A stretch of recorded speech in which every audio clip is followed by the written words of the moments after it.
جزء كبير قوي قوي من الخلافات الزوجيه بيبقى سببه قله التقدير، او الاحساس بقله التقدير، او انه مثلا هي حاسه ان هي مش مقدره كما يجب، او هو حاسس ان هو مراته مش بتقدره او مش حاسه باللي هو بيعمله كما يجب. طيب خلينا نقول ده حلها ايه؟ يعني لو احنا لازم نتكلم للطرف الاخر، ودلوقتي الطرف الاخر ما بيشتكيش، هو ما بيقدرش بس ما بيشتكيش، مش مدي مراته قيمتها، مش متضايق، هو حاسس ان هو ده انا يعني عامل اللي عليا وزياده، ده انا باقوال لا افعال انا ما يفرقش معايا، انا ما بعرفش اتكلم، الكلمه مشهوره قوي، ما بعرفش اتكلم. فلو احنا اتكلمنا للطرف اللي هو غير مقدر، بقول له على فكره انت بتعرف تتكلم، ماشي، بدليل انك انت بتقول اهو لسانك شغال وما بعرفش اتكلم، لا ما انت بتعرف اهو يعني لا بتعرف تتكلم. فالكلام ممكن نستخدمه يعني الكلام اللي يبسط، يعني دي حاجه مهمه قوي ان الواحد يتكلم اللي قدامه الكلام اللي يبسط، بالذات لو حد يفرق معاه. طيب الست بقى اللي غير مقدره او العكس على فكره، بس انا بقول عشان الاغلبيه العظمى، يعني الست اللي غير مقدره بقول لها قوي نفسك عشان انت تبقي مقدره قدام نفسك، خليكي ست قويه، اعملي كارير، اعملي فلوس، اعملي مكانه اجتماعيه، خلي الناس اللي حواليكي كلهم يبقوا شايفين قد ايه انت قيمتك عاليه، علشان حتى لو هو جوزك اثر في المساله دي تبقي انت احتياجك الشديد للتقدير ما يبقاش عطشان، لانه انت مقدره من نفسك بافعالك وباعمالك وبكاريرك وبفلوسك وبشهاده الاخرين ليكي.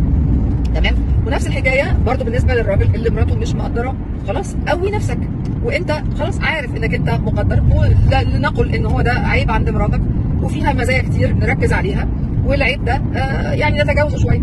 طيب اذا عايزين نعرف ليه العيب ده، ممكن يبقى كذا سبب. اول سبب ان هو يكون طبيعته يعني مش بيعبر عن الاشياء الايجابيه، طبعا ده عيب خطير جدا، بس انا بتكلم ان هو جايز يكون ده طبيعته.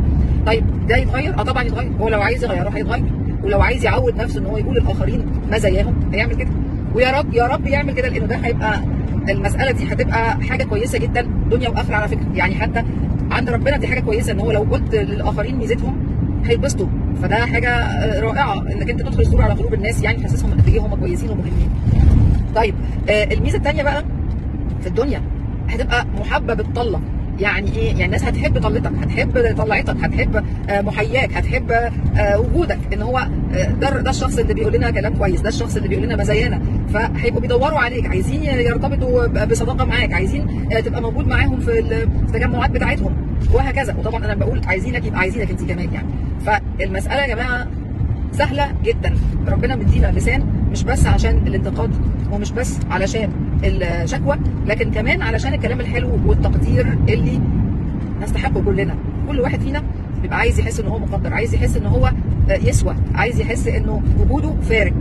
كلنا محتاجين ده من كل الناس، واوفرول يعني فوق كل الناس محتاجين ده من شركائنا في العلاقه.